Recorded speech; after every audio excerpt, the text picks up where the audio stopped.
I spent 8 years turning this company into an unstoppable financial machine.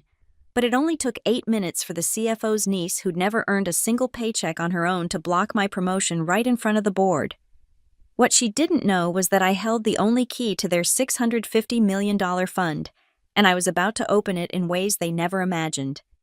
My name is Madison Clark, and for 8 years, I've been the guardian angel of Redmont Capital Group's financial integrity. As senior internal auditor, I've caught embezzlement schemes, prevented hostile takeovers, and saved the company millions. Tonight, at the quarterly celebration at the Peninsula Chicago, I thought I'd finally receive the recognition I deserved. The ballroom glittered with crystal chandeliers, casting diamond patterns across the polished marble floor. I smoothed my navy silk dress, the one I'd bought specifically for what I hoped would be my promotion announcement. Around me, executives in tailored suits clinked champagne glasses, their laughter echoing off the vaulted ceilings. Madison. There you are. David from Acquisitions waved me over to his circle. We heard through the grapevine that the Director of Audit position announcement is tonight. It's yours, right? Has to be. I smiled, accepting a glass of Dom Perignon from a passing server.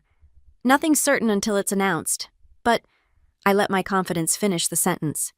That's when I saw her, Lila Anders, the CFO's niece, holding court near the panoramic windows overlooking Michigan Avenue, in her designer dress that probably cost more than most employees' monthly salary. She looked every inch the privileged executive she'd become in just 2 years. 2 years of mysterious promotions, of projects reassigned to her name, of credit stolen and connections leveraged. I decided to be gracious. After all, I'd soon outrank her. Congratulations on the Steinberg acquisition, Lila, I said, approaching her group. I heard the announcement will make headlines Monday. Quite the coup for the firm. She turned, her perfectly styled blonde hair catching the light. For a moment, something flickered in her green eyes. Surprise calculation. Then her face arranged itself into a smile that didn't reach those eyes. Madison, how thoughtful of you to mention it. Her manicured fingers tightened around her phone. Though I'm surprised you know about Monday's announcement. That information is strictly need to know. Well, when you've been here as long as I have, you develop a sense for these things, I replied lightly. 8 years of watching the patterns, understanding the flow of... Yes, 8 years, she cut me off, her tone sharp enough to draw glances from nearby conversations. 8 long years. The tension crackled between us like static electricity. Her entourage, all junior executives who'd hitched their wagons to her meteoric rise, shifted uncomfortably. If you'll excuse me, I said, maintaining my professional smile. Enjoy your evening. As I turned away, I caught her lifting her phone, thumbs flying across the screen. The glimpse I caught made my blood run cold. Add her to the list. Handle it before Monday. I paused at the dessert table, pretending to examine the elaborate chocolate sculpture while my mind raced. Add me to what list? Handle what before Monday? The announcement. My phone buzzed. A text from my assistant. Henderson from HR just asked for your personnel file. Said it was urgent. What's going on? The champagne suddenly tasted bitter. I set down my glass, scanning the room. There, near the private conference rooms, Lila was speaking urgently with 2 young managers from HR. One of them kept glancing in my direction. Every instinct I'd honed through 8 years of detecting corporate deception screamed that something was very wrong. The celebration continued around me, but I felt like I was watching it through frosted glass, separate and already excluded from this world I'd helped build. When the HR managers started walking toward me with grim expressions, Lila watching from across the room with barely concealed satisfaction, I knew my evening was about to take a devastating turn. Ms. Clark, we need you to come with us, now, the taller HR manager, barely old enough to rent a car, couldn't meet my eyes.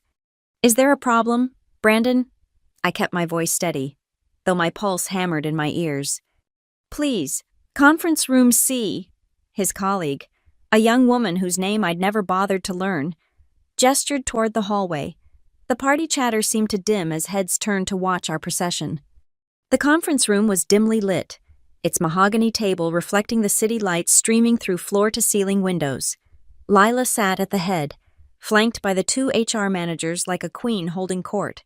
A stack of documents lay before her. My personnel file splayed open.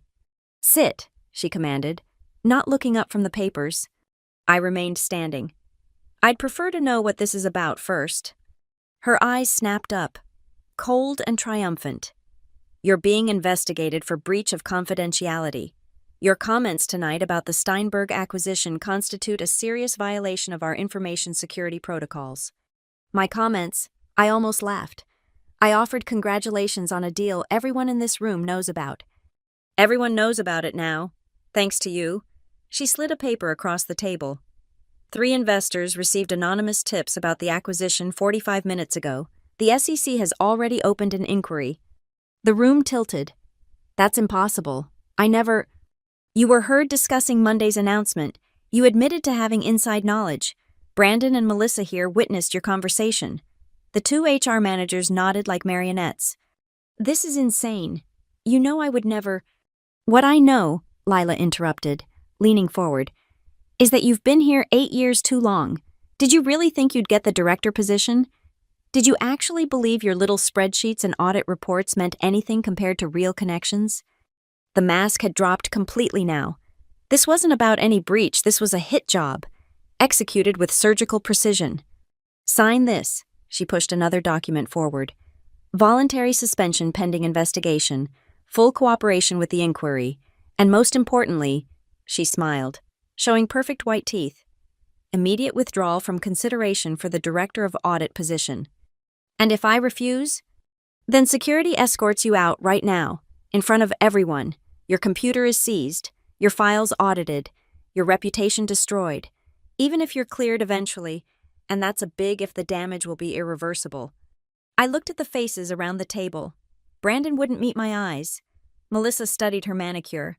This had been orchestrated down to the last detail. "You planned this," I said quietly. "The moment I mentioned Monday, you saw an opportunity." "I create opportunities," Lila corrected. "That's the difference between people like me and people like you. You follow rules. I make them." My hands trembled as I picked up the pen. 8 years of perfect service, destroyed in 8 minutes. But as I signed my name, something else stirred beneath the humiliation, a cold, calculating anger I'd never felt before. "There, happy?" I set down the pen. "Ecstatic."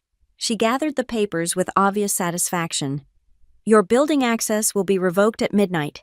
Your company devices need to be surrendered immediately. Oh, and Madison." She paused at the door, her entourage filing out behind her. "The director position. It's going to someone who understands how this game is really played, someone who's been groomed for it, someone like, well, you're smart, figure it out." The door clicked shut, leaving me alone in the conference room. Through the glass wall, I could see the party continuing, oblivious to my professional execution. My phone buzzed with the automated HR message. "Your network access will expire at 11:59 p.m. tonight." I stood slowly, straightening my dress. They thought they'd won. They thought I'd slink away. Another casualty of corporate politics, but they'd made one crucial mistake. They'd forgotten who built the system they were so eager to exploit, and more importantly, they'd forgotten what safeguards I'd built into it. As I walked toward the elevator, security already moving to intercept me, I pulled out my phone one last time. My fingers moved across the screen with practiced precision, entering a code I'd hoped never to use. The elevator doors closed just as my phone vibrated with the confirmation, "Protocol Tier 3 activated." Let the real game begin. The elevator descended in silence, each floor marking another step away from the life I'd built. But as the numbers ticked down, my phone came alive with a cascade of notifications, the fruit of 3 years of paranoid preparation. When I'd designed Redmont's financial monitoring system, I'd insisted on building it from scratch. Security through obscurity is no security at all, I'd told the board. They'd been impressed by my thoroughness, never suspecting that I'd woven my own insurance policy into every line of code. The system was elegant in its simplicity. If my credentials were revoked under irregular circumstances outside of normal business hours, without proper documentation chain, or in conjunction with suspicious database activity, it would trigger a dead man's switch. Every questionable transaction, Every altered record, every backdated entry would be automatically compiled and transmitted to a secure server, with copies sent to the SEC, FBI Financial Crimes Division, and 3 major financial journalists. But I'd been even more careful than that. The protocol had tiers. Tier 1. Simple documentation backup. Tier 2. Pattern analysis and anomaly detection. Tier 3. Full forensic capture with real-time monitoring. My phone screen glowed Protocol Tier 3 activated, secure dispatch in progress. As I stepped out into the Chicago night, more notifications flooded in. The system had detected something immediately. Someone was already in the database, making changes. The timestamp showed 10:43 p.m. While I was being ambushed in that conference room, someone with administrator privileges was rewriting history. I slid into my car, pulling up the secure monitoring app I'd hidden behind a calculator interface. The activity was frantic, dozens of entries being modified, all related to the Steinberg acquisition, but this wasn't just covering tracks from tonight. These changes went back months. My hands tightened on the steering wheel as understanding dawned. This wasn't just about blocking my promotion. There was something wrong with the Steinberg deal itself, something that required erasing me from the equation before Monday's announcement. The system's AI, trained on thousands of hours of legitimate transactions, was flagging discrepancies everywhere. Shell companies that didn't exist 3 months ago, valuation reports that had been retroactively inflated, and at the center of it all, authorization codes that traced back to a single user, Lila Anders. I pulled into my garage as my phone chimed with another alert. Unauthorized override detected. Emergency backup initiated. Someone was trying to shut down my safeguards, using CFO-level clearance codes, but they'd triggered another trap. Every override attempt created an immutable record, transmitted instantly to my distributed network of secure servers. They were trying to plug a leak while standing under a waterfall.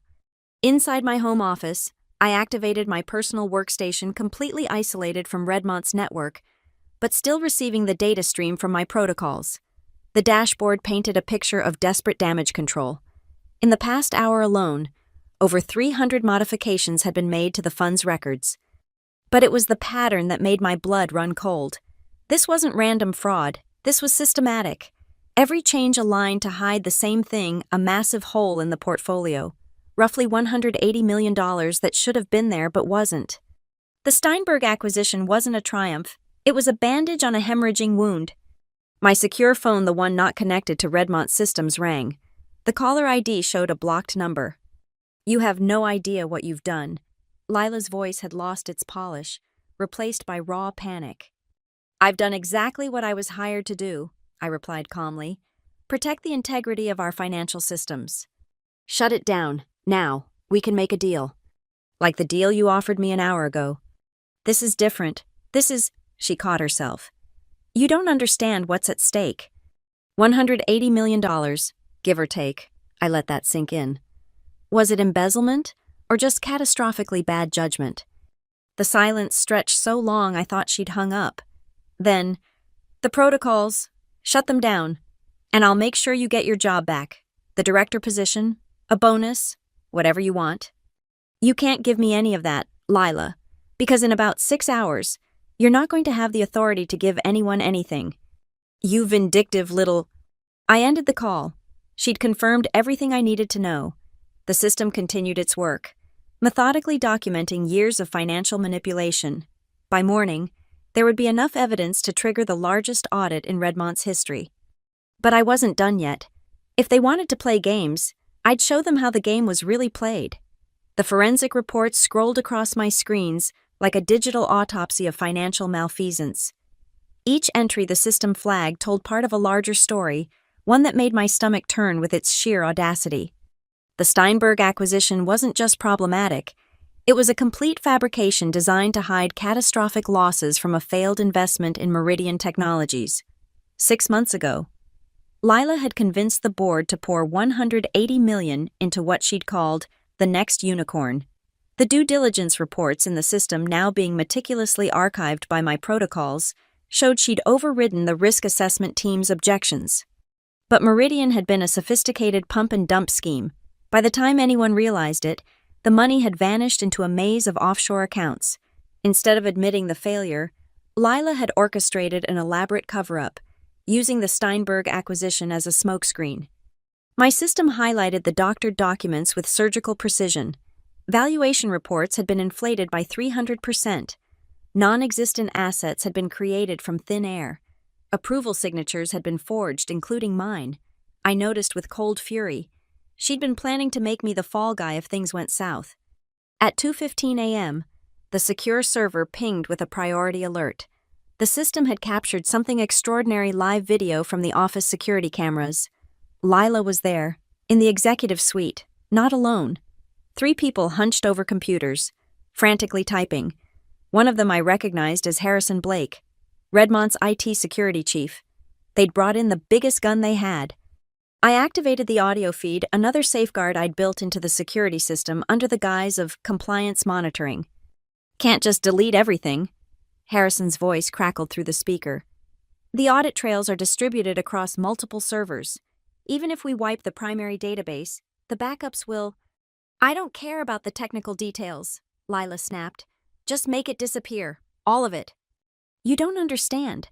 Madison built this system. She's got redundancies on top of redundancies. For every record we delete, 3 copies are probably being generated somewhere else."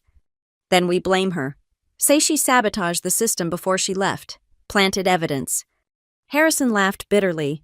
"Blame the person who literally wrote the book on financial system integrity, who has 8 years of spotless reputation. Good luck selling that story." I pulled up another window, watching the real-time transaction logs. They were trying everything: SQL injections, administrator overrides, even attempting to physically disconnect servers, but each action only triggered more documentation, more evidence of their desperation. At 2:47 a.m., something interesting happened. The system flagged an external access attempt from an IP address in the Cayman Islands. Someone was trying to move the remaining funds from the portfolio offshore. The transfer was for $470 million, leaving just enough to maintain the illusion of liquidity for Monday's announcement. But my protocols had one final trick. Any transfer over $100 million required multi-factor authentication, including biometric confirmation from at least 2 C-level executives. The system they were trying to rob was now their prison. They couldn't move the money without triggering alerts to every regulatory body in the country.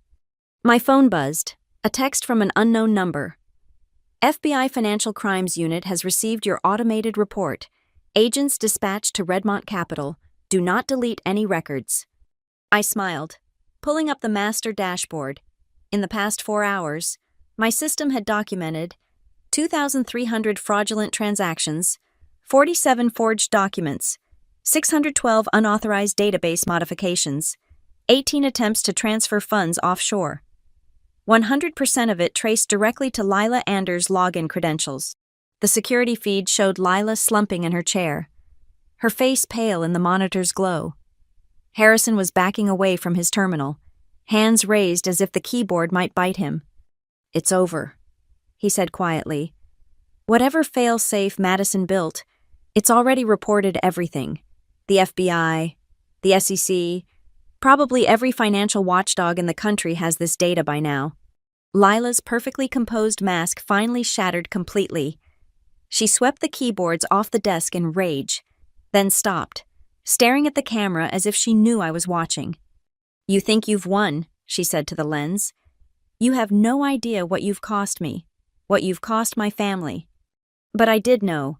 I knew exactly what I'd cost them: their reputation, their freedom, and most importantly, their arrogance in believing they could manipulate the system I'd spent 8 years perfecting. The first sirens became audible in the distance, growing louder. On the security feed, Harrison was already heading for the exit, but Lila remained, still staring at the camera with undisguised hatred. In a few hours, the offices would be swarming with federal agents. The story would break across financial news networks, and every piece of evidence would point back to the woman who thought she could destroy my career with a forged accusation. But we weren't done yet. Not quite. Sunday morning arrived with the kind of crystalline Chicago sunrise that mocked the chaos about to unfold. I'd managed 3 hours of sleep, my phone on silent but my monitoring systems still streaming data to my secured tablets. The forensic capture was complete terabytes of evidence packaged and delivered to authorities who were undoubtedly spending their weekend assembling task forces. At 8:30 a.m., my personal phone rang. Richard Steinberg himself, CEO of Steinberg Holdings. Ms. Clark, I apologize for calling so early. I've just been briefed by my security team about some irregularities with tomorrow's announcement. Your name keeps coming up as someone who might explain what's happening. I chose my words carefully. Mr. Steinberg, I'd strongly advise you to have your legal team review any documents related to the Redmont acquisition before Monday's announcement. That's just it. We can't access the finalized contracts. Redmont's systems are completely locked down, some kind of security protocol. Through my tablet, I watched the beautiful irony unfold. Lila was in her office again, surrounded by lawyers and IT specialists, desperately trying to access the acquisition documents, but every attempt required my digital signature, a safeguard I'd insisted on for all major transactions. Without it, the $700 million deal was just paper promises. Ms. Clark, Steinberg continued, I'm going to be direct. We've heard rumors of federal involvement. If this deal is compromised, then you'll have saved your shareholders from acquiring a company with a $200 million hole in its portfolio. I finished. The line went quiet except for his sharp intake of breath. Meanwhile, my screens showed escalating panic at Redmont. Lila had brought in a team of external consultant cybersecurity experts who were supposed to crack my encryption.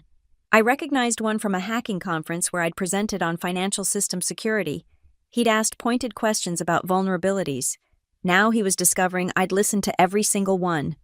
At 9:42 a.m., they made their first real breakthrough, or thought they did.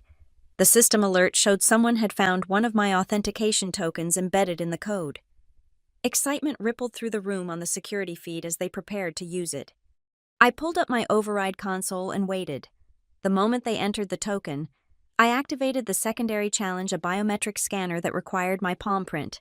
But with a twist, if the wrong print was entered 3 times, it would lock down not just the acquisition files, but the entire financial system for 72 hours. Try it now, Lila commanded on the audio feed. The consultant placed his hand on the scanner. Strike 1. It's not working. Let me recalibrate. He tried again. Strike 2. Wait, Harrison Blake had returned, looking haggard. Don't you see what she's done? This isn't a normal authentication. It's a trap. One more failed attempt and what? Lila snarled. We're already locked out. The FBI is building a case. The acquisition is falling apart. What could possibly be worse? Harrison pulled up something on his screen. If this locks down for 72 hours, it doesn't just freeze the acquisition, it freezes everything. Payroll, vendor payments, trading accounts. $650 million in assets becomes completely inaccessible. She wouldn't dare. She designed the system to protect against exactly this panic-driven override attempts during a crisis. It's in the documentation she filed with the board 3 years ago. I smiled, remembering that board meeting. They'd praised my foresight in protecting against cyber attacks.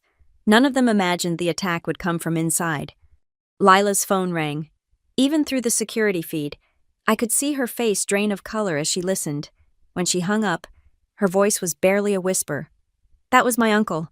The FBI just arrived at his house.